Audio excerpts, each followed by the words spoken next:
Human being, what would you like to say? Sir, just open the link. Okay, I send you the link on Okay. private chat. Okay.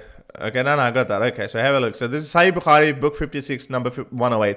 The Prophet said to Abu Talha, let me maximize it, choose one of your boy servants to serve me in my expedition to Khaybar. So Prophet said to Abu Talha, choose one of your boy servants to serve me in my expedition to Khaybar. So Abu Talha took me, letting me ride behind him while I was a boy nearing the age of puberty. Ooh, the dangerous age. You know, he could get excited when he's sitting at the back. But anyway, I used to serve Allah's messenger when he stopped to rest. I heard him saying repeatedly, "Oh Allah, I seek refuge with you from distress and sorrow, from helplessness and laziness, from miserliness and cowardice." You know, like it's just one of those things. Just before I go further, I just thought of it. You know, like when you have people around you and you want them to believe in something, you're like, because let's just say I'm a humanist and I want people to believe that I care about human rights, animal rights, and I'm a very nice, noble guy. So imagine, but I know I'm aware that people around me are listening to me. So I just sit back and I just start talking to myself and say, man, there's so much suffering in the world.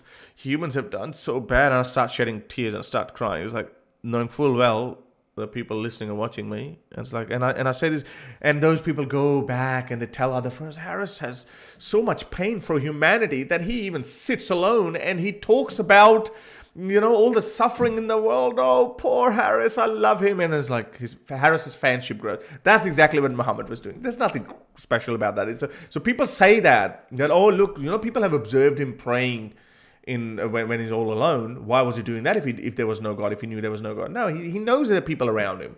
He's making them see this. But anyway, let's carry on with this. I'm saying from being heavily in debt and from being overcome by men. Then we reached Khaybar, and when Allah enabled him to conquer the fort of Khaybar, the beauty of Saffiya, oh yeah, that was Saffiya one.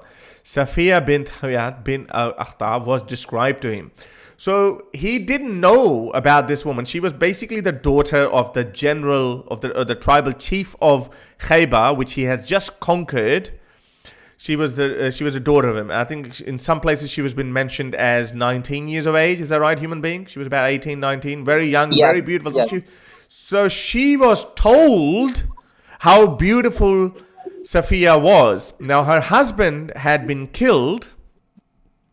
Her husband had been killed while she was a bride. Okay, so Allah's messenger selected her for himself and took her along with him till we reached a place. Now, where is that part where the Hadith mentions, or the other books mentions? Saffiya says, running to Muhammad's arms, Muhammad, thank you very much for killing my brand new husband. I did not love him. Now, I am here for you. Just, I've been waiting for you. Here's my legs. Where's that part? Imagine this. And this is what I talked about. This is the worst part. The sex slavery part is the most disgusting part that I got shocked when I discovered this. And this is why I told about that journalist, Mubashir Luqman, as well. Just imagine. Forget about other people. Other non-Muslims understand this is disgusting. But if you're a Muslim, just imagine that. Someone comes, an enemy kills all the men. Well, at least if you're a man, you'll be dead. And then your women will be their sex slaves. Like Saffiya. Yes, if you really fall in love with her, you can add her to your harem that has already got 10 other wives. Yes, Muhammad did have 10, 11, 13 wives. That is probably a better status than being just a sex slave, like a random sex slave. Hey, I'm coming to your room tomorrow. Or actually, no, don't tell him. Just go unannounced and take off your clothes. That's just disgusting. You just cannot imagine that. How can people in the 21st century defend that? I just don't get it. But anyway, so who was there to stop a winning conqueror?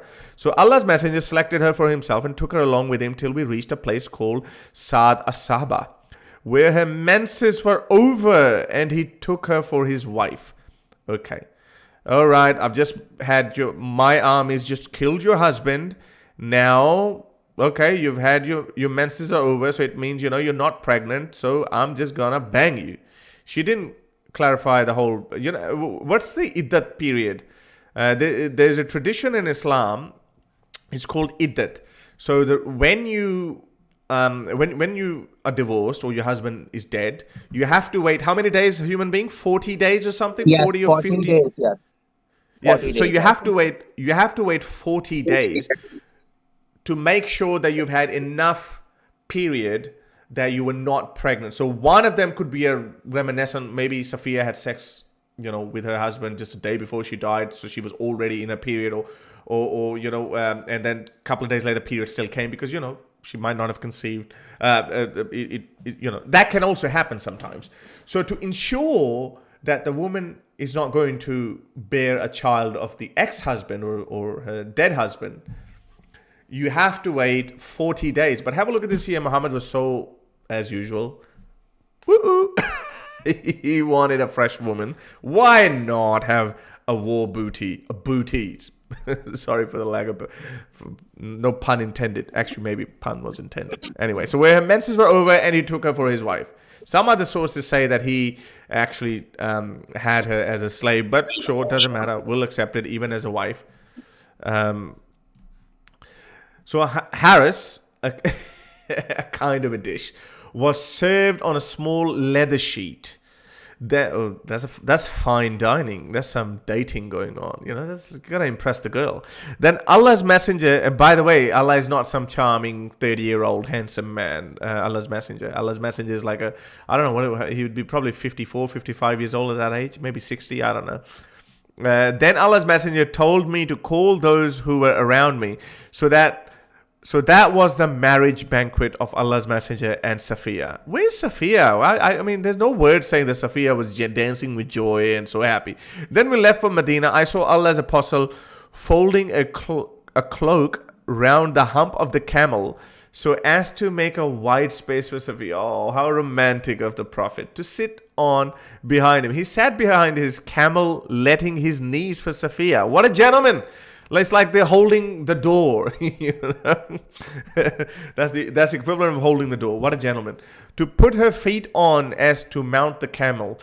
Yes, of course, he was trying to win her heart. He had just killed her husband. Then we proceeded till we approached Medina. He looked at Uhud and said, "This is a mountain which loves us and is loved by us." Oh yes, good memories, huh? That's where Muhammad pretended to have been killed and he was hiding under dead corpses.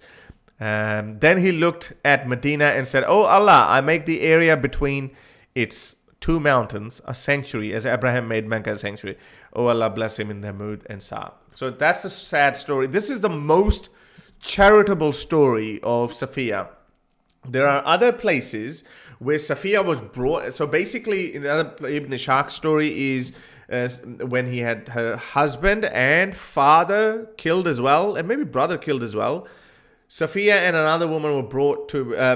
Saffiya was already picked by another Sahaba, and then somebody told Muhammad, who was probably jealous of the guy, "Man, why does he get such the prettiest girl in the room?" So he goes, "Hey, Prophet, did you hear about this other Abdul who took Saffiya?" "No, I didn't hear about it." "Prophet, you would love her. She is a fine woman." Muhammad is like, "Huh? Woman? Fine? Beautiful? Okay, show her to me." And then Saffiya was brought to him. Obviously, she's not allowed to speak or anything. And then the guy who already had Saffiya, Muhammad says to him, "Give me that girl." He's like, "Okay, sir." And I think Muhammad gave some other... Yeah, he said, have any other woman, but leave this one for me. This one, fine woman. so that's another story of Saffiya. But imagine the trauma she would have been going through. Her husband's been killed, her father's been killed, and I think her brother's been killed as well, just recently. And she's standing there like this. Kind of like we've seen those terrified Yazidi girls. You see them resisting? No, they don't. Those ISIS terrorists, they look at them and they take them. They're not shouting and screaming. They're in absolute fear. They're in shock. So that's the story of Saffiya at the hands of the most merciful man. If that story doesn't shake any Muslim or make them reconsider their stance, then I don't know what will. You guys, your morality is absolutely dead if that doesn't shake you. Last word. Hadith, we cannot finish this. Yeah, we cannot finish by... You have to pull up chapter 2, verse 234, which shows Iddat period. So we know Muhammad did not follow Allah's verdict about chapter it. 2, chapter 2. Verse 234. Yeah, so I did talk about it, but let's show that. Yeah, I have to correct that myself. I period. think I said 40 days. It's not 40 days. It's 4 months, 10 days. So it's Oh, in there it is. Quran. There it is. So you have to wait, as per the Quran, you have to wait 4 months and 10 days. 4 months and 10 days you have to wait before you sleep with an already married or recently widowed woman. But Muhammad, I don't care who's the daddy. Come on, baby. Come on, baby. That's what Prophet Muhammad was saying. And what a romantic Casanova he was. You know, he was pulling out his one knee like this. It was like this. Give me your hand. Here's my knee. Come on, step on it. And then she rides a camel.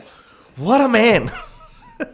And he obviously blatantly disobeyed the Quran.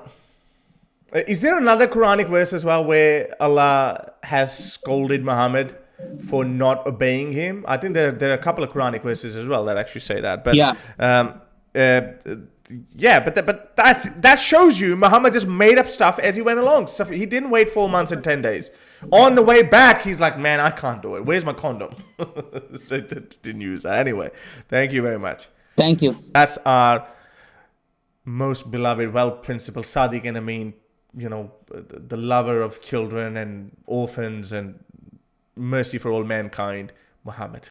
To help me produce more videos like these, support me on Patreon or PayPal.